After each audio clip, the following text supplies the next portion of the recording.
Ya está nuestra invitada de día de hoy, Cintia Mancilla, secretaria de Hábitat de la Ciudad de La Plata y referente de Corriente Nuestra Patria y del Frente Popular Patria y Futuro. Hola Cintia, ¿cómo estás? Hola chicos, ¿cómo andan? ¿Todo bien? Gracias por la invitación. No, muchas gracias a vos. Una buena dentro de todas las malas. No, sí, y aparte nos agarró desprevenidos porque iba a hacer todo el programa. Claro, no, igual hay que seguir porque es el quinto intento que hacen para modificar la ley de tierras, en este caso derogar los puntos más centrales, y van a seguir.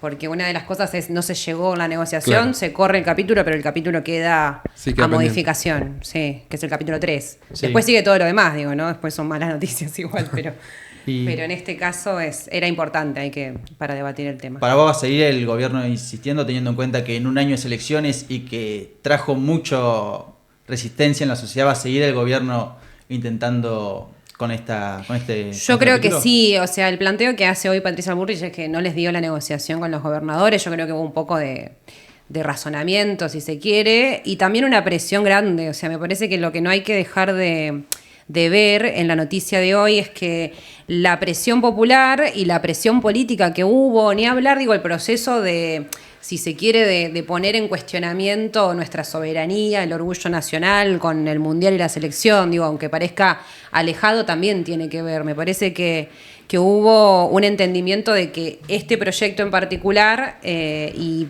fundamentalmente derogar la ley de tierras iba en contra de nuestra soberanía. Y me parece que la presión le jugó más a los gobernadores que la capacidad de negociar. Digo, para todos esos senadores que estaban en un proceso de negociación y que a último momento tuvieron que decir no acompañamos esto porque es una locura, porque realmente es demencial lo que Sí, estaban planteando, o sea, y lo que están planteando con esta ley. Seguramente algunas cosas ya las vienen charlando, pero digo, no solamente se trata del porcentaje de límite para la compra de tierras en manos extranjeras, sino fundamentalmente de sacar las protecciones, digo, ¿no? El artículo, bueno, que ya se modificó, ya no sabemos qué artículo es porque estaba todo modificado, pero lo que era el artículo 10 de la ley vigente, la Ley Nacional de Tierras, que plantea las protecciones concretas, digo, ¿no? Las zonas de seguridad, las zonas ribereñas a los centros de aguas potables, digo, hay una discusión ahí que no solamente es capricho de la ley que hubo y esta gran decisión que se toma en el 2011 en el gobierno de Cristina Kirchner de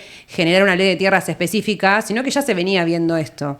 Ni hablar con la derogación de un punto también que es central, que es las zonas de seguridad fronteriza, donde el Estado Nacional tiene la potestad no solamente de poner ahí dependencias concretas de seguridad, sino también de decir esto es una prohibición literal a que haya extranjeros con tierras en esos lugares, que son centrales, porque si uno ve lo que nos pasó en nuestro proceso histórico en Argentina, es volver directamente a una política colonial, ¿no? Sí, sí. Y bueno, nada, ¿qué sensaciones te genera que se haya derogado por lo menos este cachito de la ley?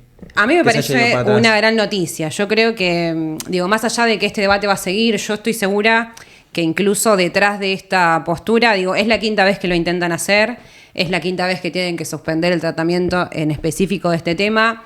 Esta vez lo metieron dentro de un proyecto de ley de inviabilidad de la propiedad privada, que en realidad es todo lo contrario, digo, ¿no? Acá no se trata de no respetar la propiedad privada, sino de que haya un Estado nacional que maneje sus fronteras, que maneje sus cursos de agua potable, que tenga una legislación particular sobre sus bienes comunes. Y es un proyecto que excede hasta Milei, digo, es el proyecto y la revancha de los terratenientes argentinos y de las empresas extranjerizantes. Ni hablar del proyecto detrás de esto que está vinculado a un planteo de Trump de Estados Unidos, y por eso llamativamente una de las modificaciones que se plantearon, que digo es para reír pero también se puede llorar, es que el único límite que había era las empresas que tenían participación de estados o que sea otros estados comprando territorio. Y básicamente esa es la batalla que está dando Trump en contra de China. Digo, no digo que China esté bien o mal, lo que digo es que si nosotros no decidimos sobre nuestro territorio, nos pasa lo que pasa con otros casos que tenemos, digo, ¿no? Las tierras vendidas a Benetton, ni hablar el caso vigente que tenemos de Lewis, que incluso esta ley se crea para que no siga pasando otros Lewis, ¿no? Claro. Y ahí tenemos una discusión abierta todavía. Entonces yo creo que es una gran noticia, una buena noticia pero van a seguir intentando meter esto porque es parte del proyecto que tienen, ¿no? Ahí hay una cuestión y me parece que la palabra clave es soberanía. Digo, además de la cuestión de tierras, tenemos un gobierno que profundiza los vínculos con el Fondo Monetario Internacional. Van a tener una charla con Peter Thiel dentro de poco. Caputo y Sturzenegger van a ser parte del panel. ¿Hay una crisis de la soberanía, una entrega de la soberanía por parte del gobierno nacional? Yo creo que sí, y me parece que no tienen pluritos en mostrarlo. Digo, la conferencia de prensa que dio ayer Patricia Bullrich, la verdad es que primero es lamentable porque creo que no estudió nada de derecho esa señora, pero además de eso, claramente muestra un proyecto que es general, digo, porque ya avanzaron sobre varios ejes para... digo, me parece que esto es el andamiaje casi final de algo que ya lo vienen haciendo, digo, la desafectación de todos los centros nacionales y federales, digo, en tanto educación, ciencia, tecnología, vienen de desarmar, bueno, la entrega de la cuenca hídrica, bueno, la hidrovía, ¿no? También a empresas extranjeras, vienen con un proyecto que es mucho más general, que a veces yo ayer lo discutía con otros compañeros, en realidad no tan compañeros, digo, gente que no está en la política o que no está al 100% informándose y qué sé yo, que yo entiendo que a veces la información parezca como demasiado. Me decía, ¿no es exagerado decir esto? Como no, parece que estamos viendo conspiraciones en todos lados, pero no, es muy claro, porque el de financiamiento del INTA, el de financiamiento del CONICET, el de financiamiento de todos los avances tecnológicos que hemos tenido y logrado en este último tiempo por parte del Estado Nacional, va de la mano.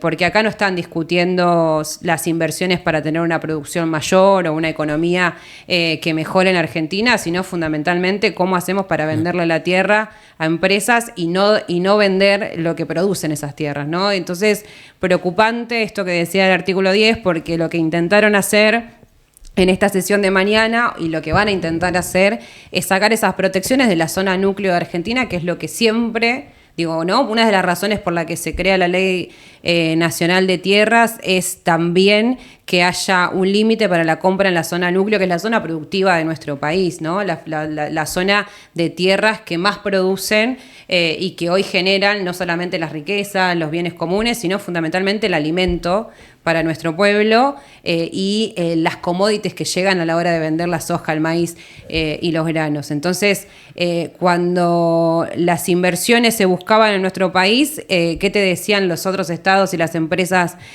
transnacionales? Es que querían comprar la tierra, no la producción. Entonces, de vuelta volvemos a discutir esto y yo creo que va de la mano de lo que vienen haciendo.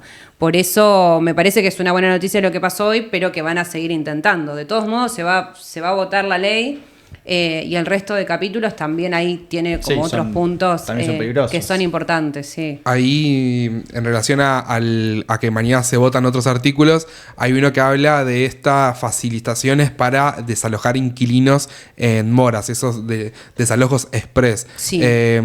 ¿Cuál es tu posicionamiento respecto a eso? Y si ves una situación crítica en relación a cada vez más familias están en estado de mora, mayor deuda. Bueno, el gobierno nacional dijo que no va a tomar medidas porque entiende que se pueden generar las condiciones para que entren privados. No, me parece como un descaro terrible, porque una de las cosas que dijeron también, yo estaba repasando como algunas cosas, porque ya no tenés tiempo, claro, ¿viste? De ver las cantidades de barbaridades que dicen, pero esto de que no le pusieron un arma en la cabeza para endeudarse, ¿no?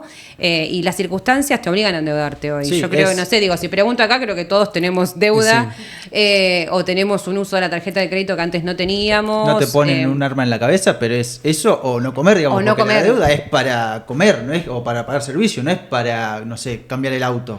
No, total, por eso yo creo que realmente, digo, cuando uno escucha hablar a los funcionarios de Milei, que además ya los vimos hablar en otros procesos históricos de la Argentina, digo, ¿no? Sturzenegger lo vimos también tomando la mayor deuda, bueno, ahora se superó al mismo, digo, ¿no? Con la toma de deuda con el Fondo Monetario Internacional, pero bueno, Bullrich siendo parte de gobiernos que impulsaron las mismas políticas, digo, ¿no? Y pareciera que el gobierno de Macri quedó atrás, ¿no? Con la cantidad de cosas que avanzaron ellos, pero ahí hay un punto central porque también determina la poca capacidad humana que tiene este gobierno, porque no solamente es esta situación social y económica, sino que también han sacado programas nacionales que determinaban en un momento de crisis como el que estamos viviendo, porque hay que decirlo, estamos en un momento de crisis económica y mucha parte de nuestra población está en una situación de indigencia. Entonces, al sacar los programas sociales de potenciar trabajo, de volver al trabajo, bueno,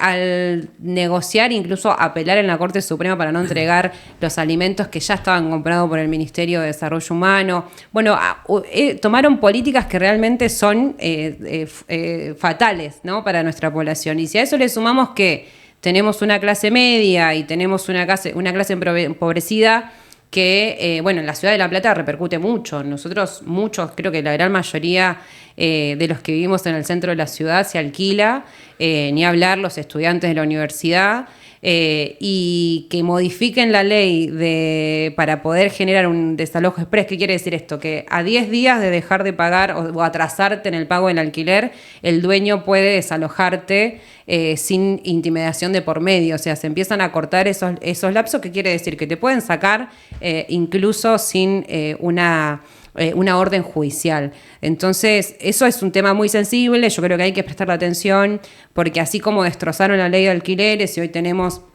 básicamente a las inmobiliarias haciendo lo que quieren, porque es otra realidad, digo, capaz que nosotros nos ponemos a hablar e incluso dependiendo qué inmobiliaria tiene que alquiler, las condiciones son totalmente diferentes. Hoy hay como un juego de a ver quién rige, digo, no existe la ley. Entonces ahí tenemos un problema grande. Y básicamente lo que dice esta modificación de la ley de alquileres es que se activan los desalojos express, muy necesario para la cabeza y la política que se viene haciendo en Capital Federal. En su momento ya pasó esto, en su momento en Capital Federal se activó un régimen donde los desalojos eran constantes, mucho más en barrios más populares de la Capital Federal, y esto vuelve a insistir sobre lo mismo en un momento donde tenemos más porción de la sociedad en una situación de atraso de alquiler o atraso de deudas. Me parece que es central también que se pueda debatir, ¿no? Sí, yo tengo una pregunta.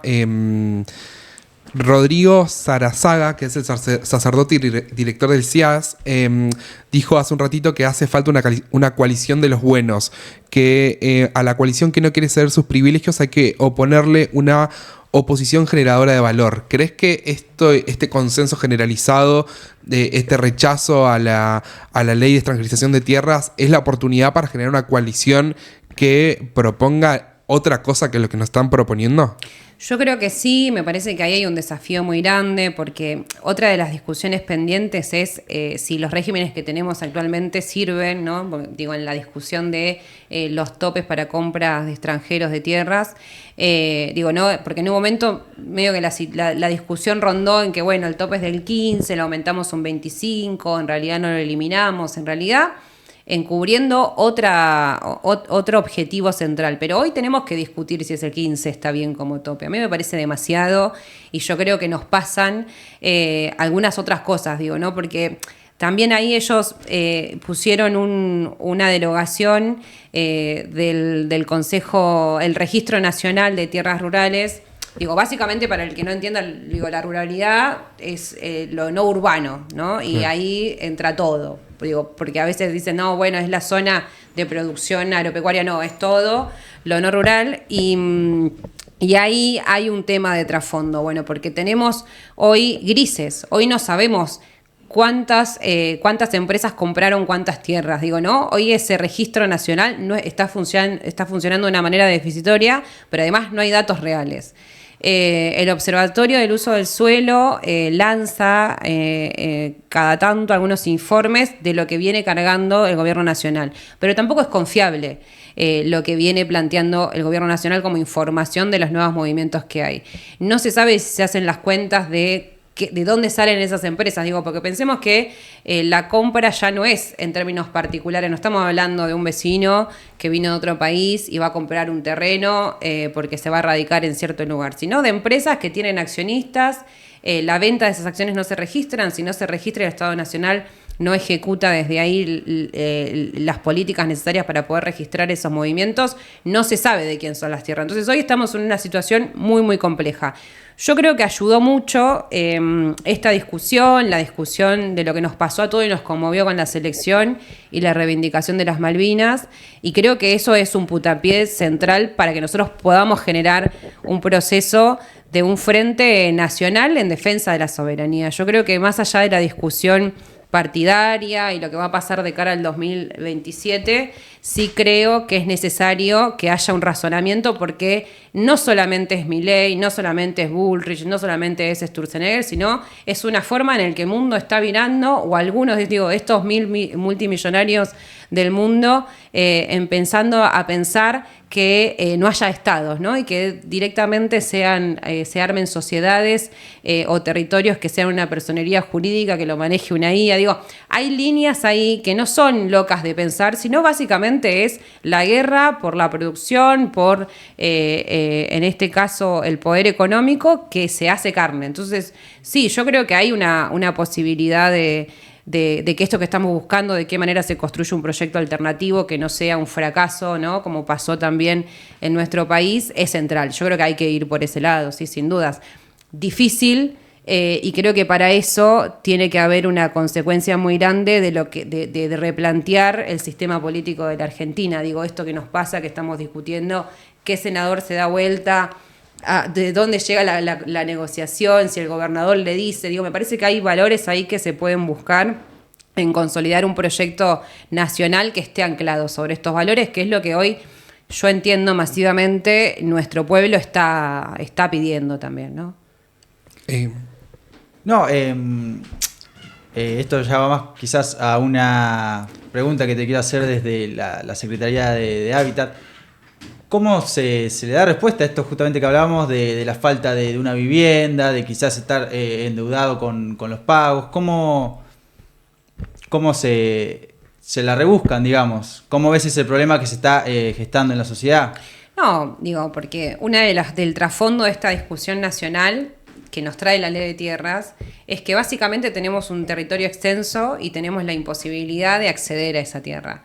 Incluso pasa, no sé, yo hoy lo discutía con algunos sectores de la agricultura familiar, cuánto cuesta que ellos puedan comprar, nos pasa acá en el cordón frutícola de la ciudad de La Plata, que no tenemos una posibilidad de profesionalizar en maquinarias, en el uso y la producción de las verduras, de las flores, etcétera, porque la gran mayoría de esos agricultores son inquilinos de esa misma tierra. Entonces, ahí tenemos una complicación muy grande. Si el Estado no regula, o sea, lo primero para resolver el problema es que por lo menos el Estado esté regulando esto y que haya un Estado que defina políticamente de qué manera la tierra se va a utilizar. Pero además de esto, son políticas. Digo, si hoy no tenemos una política nacional de vivienda en la Argentina y no empezamos a pensar de qué manera regulamos que una persona, una empresa, un grupo jurídico, una asociación, no tenga no quiero rebajar, yo tengo un pensamiento que creo que lo que no puede permitir el Estado es que una persona tenga más de 10 viviendas para vivir del negocio inmobiliario. Y yo creo que ahí hay una discusión que hay que dar, ¿no? Y quizás más a futuro se pueda dar, pero en principio lo que hay que hacer es ordenar el territorio. Y en segundo lugar, que haya políticas de vivienda. Hoy no tenemos el crédito del Procrear, hoy es mucho más complejo pensarte en comprar un lote, en realizar una casa, ni hablar de la situación precaria en la que están los barrios populares. Por suerte venimos haciendo algunas cosas, porque tampoco es que no se pueda hacer nada, se puede empezar a trabajar. Yo creo que es necesario que los estados inviertan en planes de vivienda, que la política de la regularización dominial que viene haciendo el gobierno de la provincia de Buenos Aires, que nosotros acá en La Plata lo venimos continuando, es lo que hay que hacer, ¿no? Poder ordenar la titularidad de la tierra para que no pasen estas cosas, que de repente estés en un territorio, compraste un lote de alguna manera medio irregular y que de repente te encuentres que ese lote es de un privado o es de alguna empresa, ¿no? Y que tengas que hacer un increíble trámite para lograr la tenencia de la tierra. Bueno, hoy se está trabajando sobre eso y estamos trabajando en algunos proyectos chicos de planes de vivienda, pero que realmente son necesarios. Entonces, yo creo que en el camino de recuperar el Estado Nacional, de recuperar las políticas de vivienda a nivel nacional, también se tiene que ir generando algunos proyectos que vayan en pos de ordenar y de también determinar esta necesidad que hay de los créditos que se están entregando, ¿no? Y las reubicaciones que se tienen que hacer de la población. Una tarea muy difícil, pero que hay que empezar a hacerla. Y lo primero es reconocer que el problema está, que hoy tenemos una sociedad que vemos muy lejos la posibilidad de tener un terreno propio. El otro día hablaba con Juana que, o sea, fíjate lo corrida que está la discusión o lo rara que está la discusión, que no se piensa la vivienda como un derecho, que es lo que es. Que el Estado te tiene que garantizar el derecho a la vivienda y no lo discutimos, no pasa, porque no, como que ya es como un sueño, no es un derecho ya, es un sueño que tenemos. Sí, también entiendo que hay una cuestión y es que Milei llega y no discute a la vivienda como un Estado que debe garantizar el derecho, sino dar una discusión mayor que es que hay que sacar al Estado. Entonces, cuando se cuestiona al Estado, todos los derechos que nosotros creemos que debería el Estado garantizar se pierden porque se pierde la base que es el Estado. Sí, y yo creo que también hay digo, en esto que decías, porque es así, digo, de repente dejamos de pensar y de soñar con cosas que parecen sueños y que son muy lejanas, pero la verdad es que no lo son y que se pueden hacer. Porque lo otro que se dice es, bueno, no, el presupuesto, las políticas nacionales, cuánto... Digo, obviamente se tarda mucho más en construir, pero que hemos visto como hubo procesos de planes de viviendas que funcionaron, incluso con créditos. Digo, la Ciudad de La Plata es una de las ciudades que también se construyó en gran medida por los créditos Procrear. Digo, hay regímenes que se fueron produciendo en la Argentina que funcionaron. Y yo no digo que hay que volver necesariamente a eso. Yo creo que hay que apostar a más. Yo creo que hay que poder determinar de que la vivienda ociosa, digo, hoy, por ejemplo, en la Ciudad de La Plata, nosotros en el proceso de la modificación del nuevo plan de ordenamiento urbano que estuvimos trabajando el año pasado, que se aprobó por suerte por unanimidad y que empezamos a subsanar algunas problemáticas centrales del uso del suelo en la ciudad, como fueron los lotes ilegales, digo, ¿no? Los emprendimientos inmobiliarios muy focalizados en el sector privado y en la creación de barrios privados y semiprivados, que terminaron con una causa judicial con Julio Garro porque se generó un proceso de urbanización de la mano del privado y con una contemplación del privado sin una planificación del Estado en ese proceso, pero fundamentalmente uno de los datos que veíamos y se trabajó desde el municipio es el porcentaje de vivienda ociosa en la ciudad. Y el porcentaje de vivienda ociosa en la ciudad es más alto que la falta de vivienda y de la población con falta de vivienda en la ciudad. Entonces, ¿qué quiero decir? Que se pueden generar políticas para orientar, digo, o la venta de esa vivienda ociosa o la posibilidad de pensarse en nuevos procesos en los que se adquiera esa vivienda ociosa, digo, ¿no? Y ahí empezamos a ensayar algunas políticas que van en función de promover que el dueño que tiene una vivienda ociosa, o por lo menos la venda o la destine a que sea una vivienda familiar.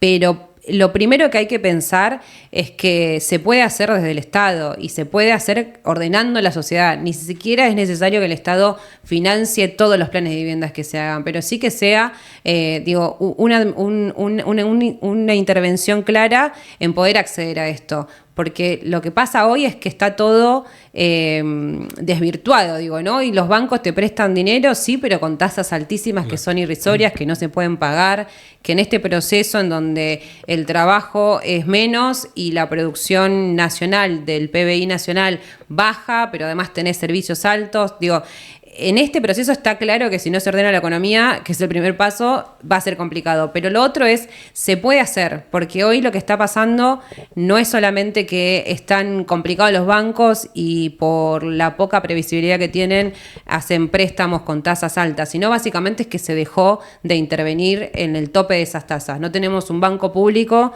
que diga nosotros hacemos un préstamo o un programa de préstamos para financiamiento inmobiliario con una tasa menor que obligue al resto de los bancos que intervengan en el mercado, básicamente, porque si no, estamos a merced del negocio de los privados.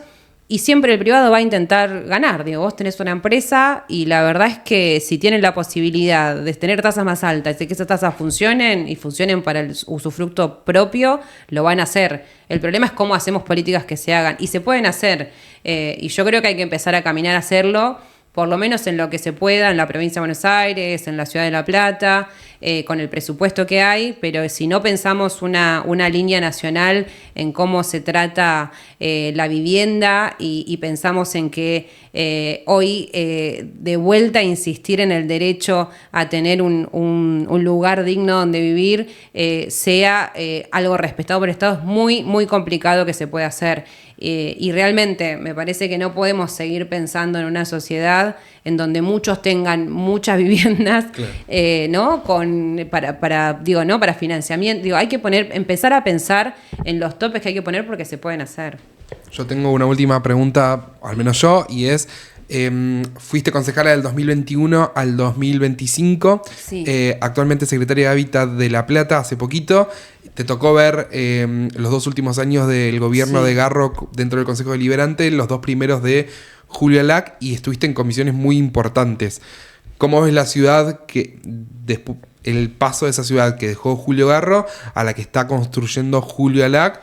¿Y qué expectativas tenés para lo que vengan en términos locales, en el desarrollo de la ciudad, en las obras que están haciendo o que se pretenden hacer? ¿Qué análisis haces de lo local? No, mira, yo ahí, por lo menos del ámbito, o sea, puedo decir de todo, porque la verdad es que la gestión de Garro vino a empeorar una situación muy grande, digo, en términos de la urbanización en la ciudad. Pero no solamente era eso, sino que quebró directamente las herramientas administrativas que tenía la municipalidad para poder accionar y ofrecer servicios y buscar soluciones. Yo creo que hubo un objetivo fundamental que tenían de apostar al desarrollo inmobiliario en la ciudad, de apostar a otras esferas que no eran las centrales, o por lo menos no era por ahí. En el Consejo Deliberante a nosotros nos pasó que esos últimos 2 años de la gestión de Garro tenían mayoría automática. Entonces, digo, ¿qué quiere decir esto? Que tenían una mayoría en la que podían tratar los expedientes y nosotros, por más que discutíamos y podíamos hacer algunas cosas, siempre se puede hacer. Era muy, muy difícil frenar algunas de las cosas que ellos proponían. Y el Consejo Deliberante se había convertido en una época muy mala, porque digo, no solamente tenía poca importancia para la decisión estratégica de una ciudad, sino que tampoco tenía la posibilidad de intervenir concretamente sobre las propuestas que hacía el Ejecutivo, digo, y más en esto, digo, en las normas de rezonificación, en algunos proyectos que se modificaron, o el intento de cambiar el código contravencional de la ciudad, y ahí hubo una aprobación sobre cosas que después no se podían aplicar, que era ilógico que se podían aplicar y que hoy quedó vigente una norma que se va a tener que rediscutir en algún momento.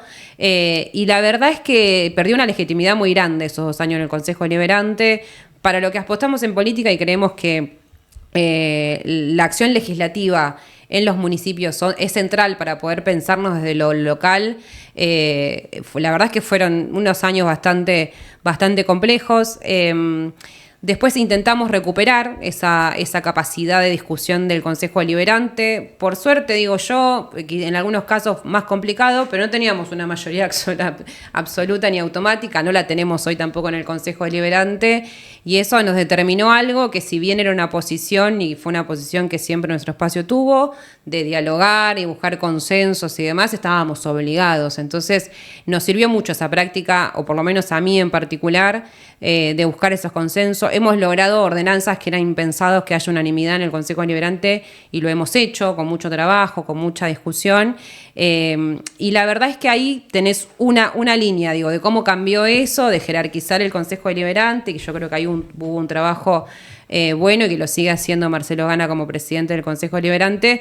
Y en la ciudad tenemos, para mí, varios problemas, pero el problema fundamental era buscar o empezar a buscar un equilibrio de lo que nos pasa en términos de territorios, digo, ¿no? Porque tenemos 3 ciudades en una. Nosotros tenemos el casco de la ciudad, el casco histórico, tenemos una zona rural ampliada con una producción importante para la provincia de Buenos Aires, pero a nivel nacional también, y tenemos diferentes localidades con barrios precarios también. Entonces, unificar esas tres cosas es el desafío que tiene la ciudad, de cómo hacemos para tratar de equilibrar la llegada de servicios de la zona norte de la ciudad con el resto de localidades. Y la verdad es que se fue buscando, por lo menos estos años de la gestión de ALAC, y yo lo he visto del Consejo Deliberante, pero también en este ida y vuelta con Sergio Reza en planeamiento, con otros secretarios del Ejecutivo, del desafío que fue, en primer lugar, rediscutir un ordenamiento de la ciudad, y en segundo lugar, lo que se está tratando de hacer ahora, que es llegar con obras, porque hay algo que no se va a resolver si nosotros no ponemos énfasis en resolver el problema central de la llegada de servicios de nuestra población. Nosotros tenemos en la ciudad de La Plata casi el 49%, el 49% de los platenses que no tienen cloacas, que no tienen llegada. Es un montón, uno lo piensa y la verdad es que no lo dimensiona, pero es una realidad. Entonces, avanzar sobre eso es prioritario y a la vez es dificultoso, porque bueno, hoy tenemos una situación presupuestaria que no es la mejor y la ideal para hacer obras. Se hicieron muchas obras. Lo primero que hicimos, y esto lo votamos también en el Consejo Deliberante, fue un plan de ordenamiento, un plan de obras urbanas y de mejoramiento urbano, que lo que determinaba es que haya una única licitación para sacar obras más rápidos que tenían que ver con calles, ¿no? Entonces empezaron a conformar unas juntas comunales, que fue un proceso que estuvo muy bueno para determinar, qué calles eran las más importantes en cada localidad, para poder mejorarlas, para poder hacer el asfaltado. Claramente pensando en esta, ¿no? Nosotros no podemos llegar al 100%, pero tratar de avanzar en cada año de gestión con las obras en calles y bueno, y la instalación de cloacas, el ordenamiento dominial y también la discusión sobre la accesibilidad del transporte público, ¿no? Las avenidas, por eso se puso mucho hincapié en reactivar las obras que habían quedado frenadas por el presupuesto nacional, y ahí hubo mucho apoyo de la provincia para que se haga, ¿no? Las 60, bueno, se hizo un avance sobre eso que era necesario, ¿no? Y para cerrar, porque ya nos estamos quedando sin tiempo. Sí, yo hablo un montón. A mí me tienen que interrumpir porque además me pierdo encima. Pues. ¿Ves de cara a las elecciones que viene a un ALAC postulándose como candidato para el peronismo para gobernador o que renueven La Plata? Mirá, yo creo que, mucha discusión tuvo esto. No le voy a esquivar a la pregunta porque es importante, pero no, creo que tenemos, por lo menos hoy, yo vengo construyendo... Ay, perdón. Estaban todos haciendo señas, los que están viendo se ríen. No, yo vengo construyendo en el espacio de Axel, en la provincia de Buenos Aires, y la verdad es que hubo una discusión para mí muy sana de que haya candidatos que estén caminando la provincia, ¿no? Compañeros que estén caminando la provincia y que puedan ser candidatos, ¿no? Entre ellos está nuestro intendente, está Julio Lac, está Cato Podis, hay algunos nombres, está el intendente de Avellaneda Ferraresi. Bueno, yo creo que Julio, dentro de los posibles candidatos a gobernador, sería un gran candidato a gobernador. La verdad es que me parece que cualquiera de esos compañeros haría un gran papel ahí, que me parece que es una discusión que hay que hacerla. Para mí me parece bárbaro que los compañeros caminen en la provincia, que puedan determinar si son mejores para encabezar una lista, si no, me parece que es lo más sano que podemos hacer. Creo que la interna se resuelve también con paso.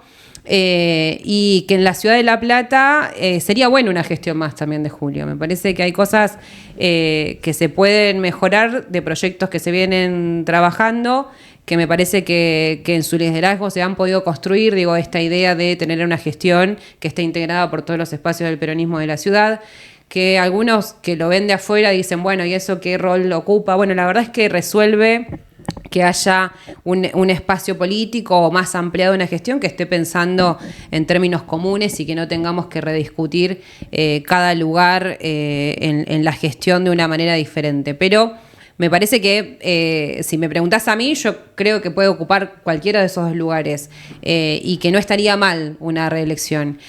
Pensando en esta idea del proyecto de ciudad, no sé, a mí me me llamó muchísimo la atención porque Alá que es una persona de la que aprendes mucho, pero también que tiene un pensamiento de ciudad en proyectiva y pensando a largo plazo, que es fundamental hacerlo, porque en una ciudad como esta tan grande, si no tenés un proyecto a largo plazo, es muy complejo solamente cubrir parches, y con las diferencias que se puedan tener en términos de decisiones o no, porque siempre las hay, porque uno no acuerda al 100% con todos los espacios ni con todas las personas, sí realmente viene haciendo una buena gestión.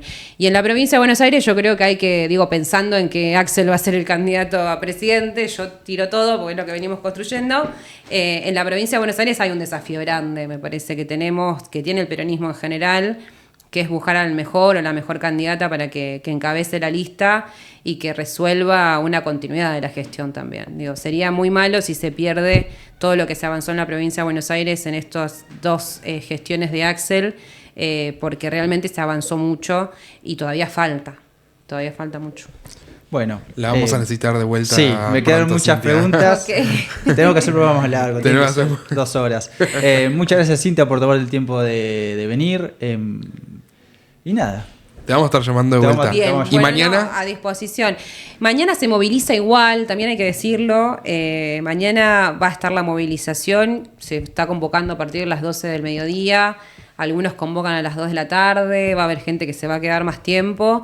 Porque me parece que lo que hay que continuar es esto, si hubo una presión que logró esto, que no solamente es la rosca del Congreso, porque no hay una lógica que dice, no, en realidad tenía que ver con el susto, que los gobernadores y que los senadores que querían bancar esta ley no lo hayan hecho también es por la presión popular que hubo, que vemos que no todo se resuelve solamente en el Palacio, sino que con la gente en la calle también está, y además porque hay puntos centrales de esta ley que se va a votar mañana que tampoco son las mejores noticias para nosotros, ¿no? La ley de manejo del fuego es algo central, si vemos lo que nos pasó en la Patagonia, y que va en el mismo proceso. Así que gracias por la invitación y cuando quieran. Muchas gracias, Cintia. Muchas gracias. Y nosotros ya nos está. despedimos también.